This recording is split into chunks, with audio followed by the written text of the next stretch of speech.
మీరెవ్వరికీ భయపడాల్సిన అవసరం లేదు. మనమందరం భయపడాల్సింది ఆ భగవంతుడికి, మన మనస్సాక్షికి. చెప్పండి.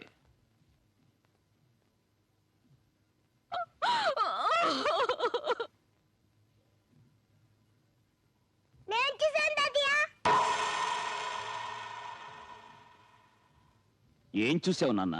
ఈ మామ ఈ అక్కని భుజం పైన వేసుకొని తీసుకెళ్ళాడు. అక్కేమో నన్ను కాపాడాన్ని కాపాడాన్ని అని అరిచింది. నేను వాళ్ళ వెనకాల పరిగెత్తాడు. గాజుల గుట్ట మీద ఉన్న పాత బంగ్లాలోకి అక్క తీసుకెళ్లి తలుపేశాడు. లోపల నుంచి అక్క ఏడుపులు కేకలు వినిపించాయి. అదే తాతయ్య నేను చూసింది. ఏరా నీతి లేని కుక్క! మన కింద పనిచేసే వాళ్ళకి తిండి బట్ట ఇచ్చి అండగా నిలబడి ఆశ్రయం ఇవ్వడం యజమానిగా మన ధర్మం. అలాంటిది నిన్నే నమ్ముకుని నీ పంచన పడున్న వాళ్ళ పడకనే పంచుకున్నావంటే మృగానికి నీకు తేడా లేదు. రాయ్ అయ్యా, గుళ్ళోకి వెళ్ళి అమ్మవారి పసుపు తాడు పట్రా. అట్టగదయ్యా. ఇదిగో అమ్మాయి, ఇలా రా.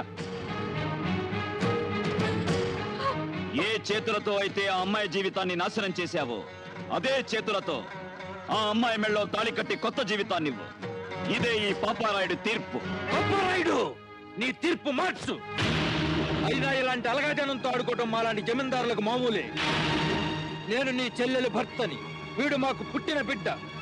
కాస్త ముందు వెనక ఆలోచించి తీర్పు ఇవ్వడం నేర్చుకో.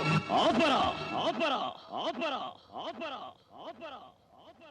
అంతకు మించి ఒక్క మాట ఎక్కువ మాట్లాడితే నీ నాలుక చీరేస్తాను. నా కళ్ళల్లోకి సూటిగా చూసి మాట్లాడడానికి భయపడే నువ్వు నా తీర్పుకి ఎదురు చెప్తావా? ప్రాణాలు తీస్తాను. బంధాలు బంధుత్వాలు కాదురా నాకు కావలసింది. నాకు కావలసింది నీతి, న్యాయం, ధర్మం.